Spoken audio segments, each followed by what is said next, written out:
اب یہ وقت ہوا ہے عالم کے بول ذاکی. یقیناً ہم اور آپ اس سیگمنٹ میں بہت کچھ سیکھتے ہیں، اور آج سے انشاءاللہ جو لوگ آپ سوال کرنا چاہتے ہیں وہ کال کر علماء کرام سے سوال بھی کر سکتے ہیں.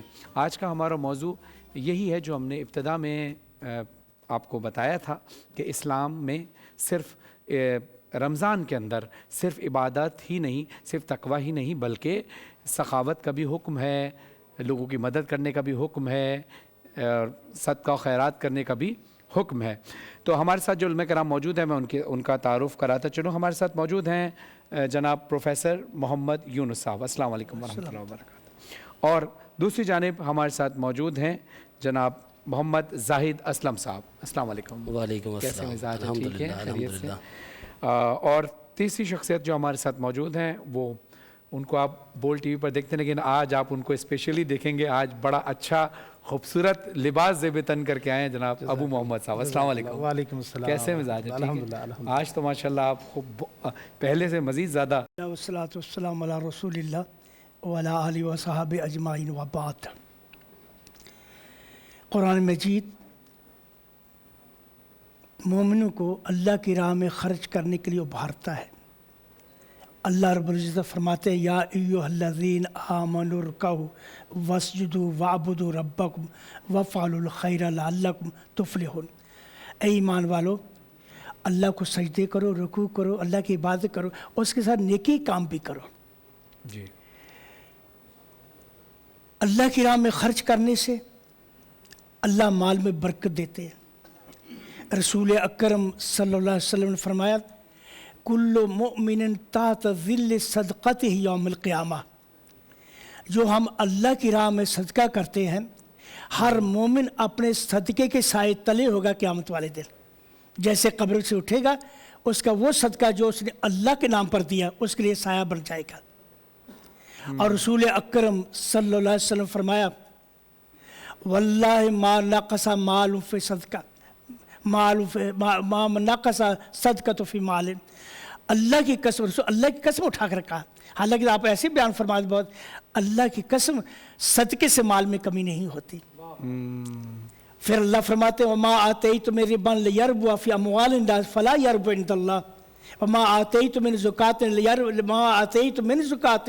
جو تم اللہ کے سود پر اپنا پیسہ دیتے ہو زیادہ ہو، اللہ کا زیادہ نہیں ہوتا.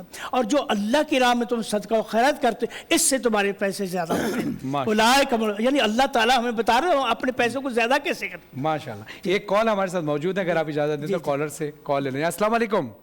السلام علیکم. وعلیکم السلام. جی میری بہن کہاں سے بول رہی ہیں؟ کیا نام ہے آپ کا؟ صبا بات کر رہی ہوں کراچی سے. جی صبا فرمائیے.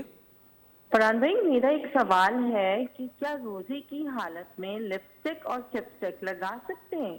تھوڑا روزے کی حالت میں لپسٹک یا اور چپسٹک لگانا، چپسٹک یعنی جو ویسلین ٹائپ کسی جو ہوتی ہے، کیا وہ لگا سکتے ہیں؟ جی ابو محمد صاحب. اگر اس کا ذائقہ منہ میں محسوس نہ ہو تو لگا سکتے ہیں. اگر ہاں جی میری بہن ابو محمد صاحب فرماتے ہیں کہ اگر اس کا ذائقہ منہ میں نہ جائے تو آپ لگا سکتے ہیں. جی اچھا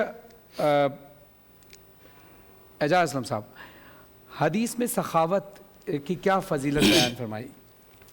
بسم اللہ الرحمن الرحیم نحمدہ ونصلی ونسلم علی رسولہ الکریم اما بعد فاعوذ باللہ من الشیطان الرجیم.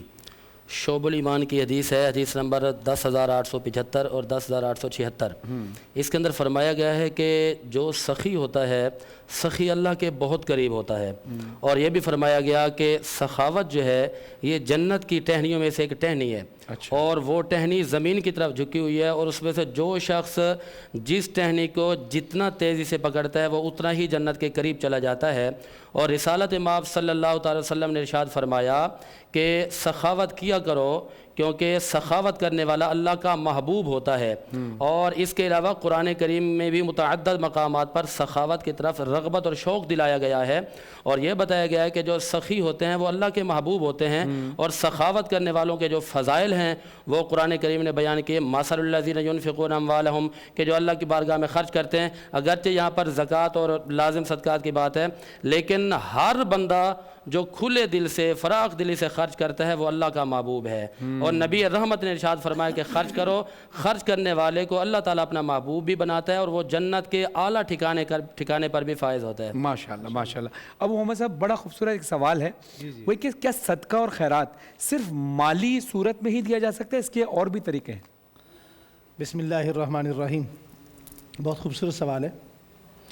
صدقہ اور خیرات کی بے شمار صورتیں ہیں۔ اچھا، ضروری نہیں ہے کہ آپ مالی طور پہ دیں، اگر مریض ہے تو اس کو پیسوں کی ضرورت نہیں ہے، دوائی کی ضرورت ہے، دوائی کی ضرورت، میڈیسن کی ضرورت ہے۔ صحیح۔ اور اگر کوئی ننگا ہے، پاؤں سے ننگا چل رہا ہے، تو اس وقت آپ اس کو جوتا لے کر دیں، وہ صدقہ سب سے افضل ہے۔ تو صدقے کی یا خیرات کی موقع مال کی مناسبت سے جو ہے وہ کیفیات بدلتی رہتی ہیں۔ آپ نے بہت خوبصورت عنوان چھیڑا، میں اس عنوان سے صرف ایک جملہ کہنا چاہوں گا، اور وہ جملہ آپ کے دل کو بھی لگے گا اور جو سنے گا اسے بھی لگے گا۔ ہماری جو شریعت نے اصول بتایا نا، وہ بڑا آسان ہے، بڑا پیارا ہے۔ وہ کیا ہے؟ جو کھا گئے وہ اڑا گئے، جو کھا گئے وہ اڑا گئے، جو جوڑ گئے وہ چھوڑ گئے، بھائی واہ واہ، جو دے گئے وہ لے گئے، واہ بھائی واہ واہ، جو دے گئے وہ لے گئے، کیا بات ہے۔ جو کھا گئے وہ اڑا گئے، جو جوڑ گئے وہ چھوڑ گئے، جو دے گئے وہ لے گئے۔ اگر ہم پوری شریعت اسلامیہ کا مطالعہ کریں تو ہمیں یہی سبق ملتا ہے۔ اور صدقہ یا خیرات وہ شریعت اسلامیہ نے وہ واحد چیز ہے جس کا حجم بڑا ہوتا ہے، یعنی جس یہ طرح وہ بچہ پیدا انویسٹمنٹ ہوتا ہے، وہ انویسٹمنٹ ہے جو دنیا میں کی جاتی ہے اور اس کا منافع آخرت میں ملے گا۔ منافع آخرت میں ملتا ہے لیکن بڑھا چڑھا کے ملتا ہے، اور دنیا میں اللہ بھی کے مل نبی کی جاتا ہے۔ حدیث ہے، فرمایا کہ ایک بندہ کھجور دے گا مگر جب وہ قیامت میں آئے گا تو اس کھجور کا وزن احد پہاڑ سے زیادہ ہوگا۔ احد پہاڑ کتنا ہے؟ 8.5 کلومیٹر ہے۔ ایک کھجور کا وزن 8.5 کلومیٹر سے زیادہ کیوں ہوگا؟ کہ اللہ تعالیٰ کو مسلمان سے اتنی محبت ہے، فرمایا مما، جب یہ میرے دیے ہوئے سے خرچ کرتا ہے تو مجھے اس پہ بڑی محبت آتی ہے، میں اسے وجود دے دیتا ہوں۔ اب اکثر لفظ آپ نے شکر کرو، شکر کا لفظ سنا ہوگا، یہ شکر کا لفظ قرآن میں ہے مگر یہ لفظ عبرانی زبان کا ہے۔ عبرانی زبان میں شکر کسے کہتے ہیں؟ ہمارے ہاں تو کہتے ہیں جی شکر کرو الحمدللہ، یہ بھی شکر ہے، ایک کیفیت ہے، ایک طریقہ ہے، مگر اصل لفظ کیا ہے؟ شکر کا معنی کیا ہے؟ تقسیم کرنا۔ واہ، جو تمہیں دیا گیا ہے اسے تم دوسروں کو دو۔ مسلمان کے پاس مال تو اس لیے آتا ہی نہیں ہے کہ وہ جوڑے، مسلمان کو اللہ دیتے ہی اس لیے ہیں کہ وہ دوسروں کے لیے جیتا ہے۔ اپنے لیے جو جیا وہ کیا جیا تو وہی جیا جو دوسروں کے لیے جیا۔ تو اللہ نے قرآن کریم میں بے شمار مثالیں اس کی دی ہیں، اور اس کے متعلق قرآن کریم میں 4 سپارے کی جو سب سے پہلی آیت ہے وہ بڑی خوبصورت، فرمایا لن تنالوا البر حتی تنفقوا مما تحبون۔ تم اگر اللہ تعالیٰ کے راستے میں کچھ دینا چاہتے ہو وہ چیز دو جو تمہیں سب سے زیادہ محبوب ہے۔ واہ بھائی واہ۔ ہم عمومی طور پر وہ چیز دیتے ہیں جو ہمارے ہاں بالکل ردی ہو جاتی ہے، ختم ہو جاتی ہے، اور صدقے شاید اکثر ریسٹورنٹ پہ دیکھا ہے کہ ہم نے کھانا کھایا، جو کھانا بچ گیا وہ کسی فقیر کو دے دیا۔ تو خیرات وہ نہیں، خیرات تو وہ ہے جو عمدہ، یعنی کسی کا بچا ہوا کھانا آپ نہیں پسند کریں گے کوئی آپ کو دے۔ آپ لیکن اب یہ آپ دے کس کو رہے ہیں؟ اللہ کو دے رہے ہیں، تو آپ اللہ کو کیا دینا پسند کریں؟ بالکل، بڑا خوبصورت۔ اب میں ایک سوال آپ کی طرف آؤں گا یہاں پر، یعنی جیسے کسی نے امام جعفر صادق علیہ السلام سے پوچھا کہ میں کوئی ایسا راز بتائیے کہ جس سے میں امیر ہو جاؤں، غریب نہ ہوں، تو انہوں نے فرمایا کہ تم اپنے دسترخوان کو وسیع کر دو۔ واہ واہ۔ امام جعفر صادق علیہ السلام فرماتے ہیں اپنے دسترخوان کو وسیع کر دو، جب وسیع کر دو گے تو پھر تمہارے رزق میں اللہ اضافہ کر دے گا۔ اچھا ایک کال آئیے، ہو سکتا ہے وہ سوال ہم آپ سے لے لیں۔ جی السلام علیکم۔ السلام جی کہاں سے بول رہے ہیں بھائی اور کیا نام ہے آپ کا؟ کراچی سے بول رہا ہوں، حیدر نام میرا۔ جی حیدر صاحب، جی فرمائیے کیا سوال کرنا چاہیں گے؟ سوال یہ تھا کہ روزے کی حالت میں اگر نماز میں سو جائے۔ اچھا تو کیا کرنا چاہیے، یہ سوال کریں۔ ٹھیک ہے، روزے کی حالت میں اگر نماز مس ہو جائے یا قضا ہو جائے تو اس کے لیے کیا حکم ہے؟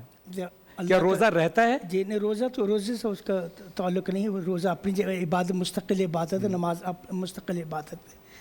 لیکن نماز کے بارے میں یہ ہے اگر انسان سو جائے جب اٹھے نماز پڑھ لے، یہ قضا پڑھ لے، اللہ اس سے روزے کی صحت پہ اثر نہیں پڑے کوئی گا؟ صحت اثر نہیں غرض اس کے کہ اگر وہ جان بوجھ کر چھوڑے، وہ تو الگ بات ہے، لیکن اس کا روزہ ایک مستقل عبادت ہے اور نماز ایک الگ عبادت ہے۔ اچھا یہ سب تھوڑا وضاحت کر دیتا ہوں، پروفیسر صاحب نے بالکل ٹھیک فرمایا۔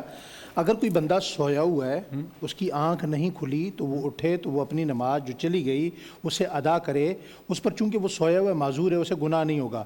لیکن دانستہ طور پر نماز قضا کرے گا